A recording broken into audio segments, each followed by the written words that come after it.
2023-24 का बजट पूरी तरह निराशाजनक है। बजट एक तरह से फोटो स्टेट है पिछले बजट का। इसमें कुछ भी नयापन नहीं है।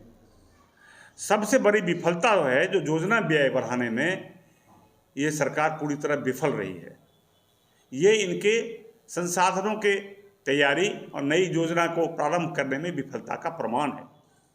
वर्ष 2022-23 में जो बजट पेश किया गया था, जिसे तारकिशोर प्रसाद ने पेश किया था, उसमें योजना व्यय 1 लाख करोड़ का रखा था। इस बार जो बजट पेश किया गया है तो योजना व्यय 1 लाख करोड़ का ही है। मुझे याद है कि जब सुशील मोदी जी 2006 में पहले वित्त मंत्री बने थे तो उन्होंने 2000 करोड़ का बजट रखा था और लगातार उसमें बढ़ोतरी करते करते आज ये योजना व्यय 1 लाख करोड़ तक पहुंचा है। ये पहली बार है जब योजना व्यय में 1 पैसे की भी बढ़ोतरी नहीं हुई है। ये निराशाजनक है। योजना व्यय विकास को दिखाता है और दूसरा जो रेवेन्यू एक्सपेंडिचर है वो स्थापना मद में खर्च होता है। तो इस बजट का जो भाग है 1,61,000 करोड़, वो तो स्थापना व्यय में खर्च होगा, तो विकास की जो संभावनाएं हैं उस पर नेगेटिव असर होगा। दूसरा, तेजस्वी जी ने अपने घोषणा पत्र में 10 लाख नौकरी का वचन दिया था। उन्होंने कहा था 2020 में कि मेरी सरकार बनते ही पहले कैबिनेट में मैं 10 लाख की नौकरी दूंगा, लेकिन ये बजट तो उसके खिलाफ है। उनकी बातों को का कोई महत्व तो इसमें दिखता नहीं है। हालांकि इसने 10 लाख की बात जो विजय कुमार चौधरी जी ने की है, उसने साफ कहा है कि 6 लाख रोजगार सृजन की व्यवस्था करेंगे। क्या सृजन की व्यवस्था करेंगे?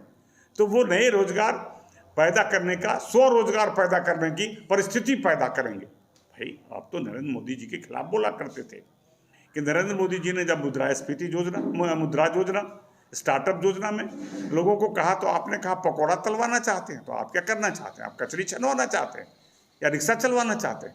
आप इस योजना में क्या कहना चाहते हैं? इसीलिए आपकी 10 लाख में जो योजना है वो तो पूरी तरह कुछ भी नया नहीं है।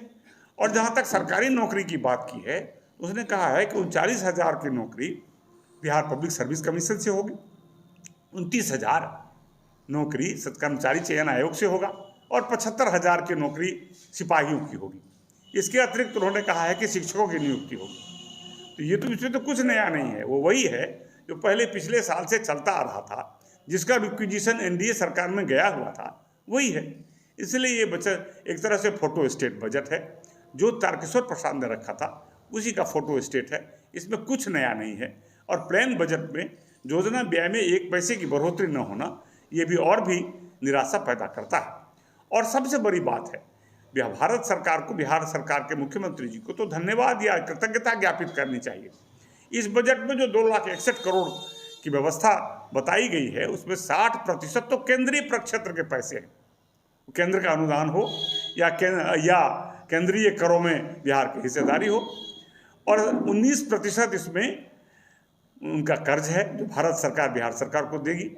शेष 21% उन्होंने बिहार से सरकार से रखने का काम किया। तो ये तो पूरी तरह केंद्र सरकार के पैसे से हो रहा बजट है, इसलिए इसमें बिहार सरकार का कुछ भी नहीं है।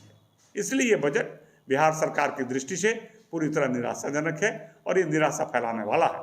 मुझे लगता है कि नीतीश कुमार पर वृद्ध होने का असर छाने लगा, उम्र का असर दिखने लगा, क्योंकि उनके ही सरकार में प्रत्येक बजट में योजना व्यय में जो वृद्धि होती थी, इस बार क्यों नहीं हुई? इसका मतलब वो हताश हो गए हैं और उनका ध्यान बिहार के विकास से हटकर किसी और चीज पर चला गया। सर, आपकी सरकार थी तो भाजपा के लोग उन्हें स्वशासन बाबू और विकास पुरुष के तौर पर प्रचारित किया करते थे। उनका तारीफ करते हुए प्रधानमंत्री जी बेहतर कामों का कई बार तारीफ कर चुके हैं। जब आप लोगों का गठबंधन टूटा तो उनका हर एक कार्य को लेकर आप लोग हमलावर हो रहे हैं। क्या इसे सियासत समझा जाए? देखिए, हर काम के लिए हम हमलावर नहीं हैं। हमारे साथ जब नीतीश कुमार थे तो सचमुच में अच्छा काम हुआ। मैं आज पूछना चाहता हूँ, अति पिछड़ों की बात होती है, जब हम उनके साथ थे तभी तो पंचायती राज संस्थाओं में अति पिछड़ा के लिए आरक्षण की व्यवस्था हुई, मुखिया और सरपंच में। अब कुछ नया करके दिखाए। हम जब सरकार में थे तो बेटियों के लिए आधी नौकरी रिजर्व की गई, शिक्षकों में और पुलिस में। अब मुझे बताएं नया क्या कर रहे हैं? हम उनकी कार्य निंदा नहीं कर रहे हैं। अब जो सरकार बनी है, नीतीश कुमार का धार खत्म हो गया, या वो बूढ़े हो गए हैं या वो हताश हो गए हैं। लेकिन जिस तरह से उनका इकबाल होता था, हमारे साथ होते थे, प्रशासन का भय होता था, वो खत्म हो गया है। मेरे ही विधानसभा क्षेत्र में रार में पति पत्नी की सरेआम 1000 लोगों के सामने हत्या हो गई। तो क्या हम उसकी निंदा न करें, चुप हो जाएं? अपोजिशन कारण हमारी जिम्मेवारी है कि दोनों दलित की हत्या हुई, हम भी गए, नेता प्रतिपक्ष की गए रार में, रविदास समाज के पति पत्नी की हत्या होगी। ऐसे भी जहां भी होगी भारतीय जनता पार्टी उसको उठाएगी, और असफल होंगे तो असफल कहेंगे। जब वो असफल सफलता जो उनकी है वो मेरे साथ रहने वाली सफलता है, उसे तो मैं मान ही रहा हूँ। सर, जब आप बिहार में एक योजना का लाभ प्रारंभ किया गया था, हर घर नल जल योजना, जिसका मधुबनी में बहुत बुरा हाल है, और आप चुप है, इस संदर्भ में आप क्या कहना चाहेंगे?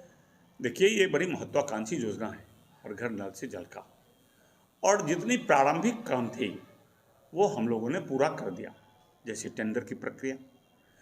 तो इसलिए पूरे बिहार के हर जगह नल जल पहुंचाने की टेंडर की प्रक्रिया हम लोगों ने पूरी कर दी, काम प्रारंभ भी करा दिया। लेकिन जब उसके समाप्ति का समय आया तो हम उस सरकार में नहीं रहे। तब ये जिम्मेवारी उन लोगों की है, उसका मेंटेनेंस, उसकी समाप्ति वो कराएंगे।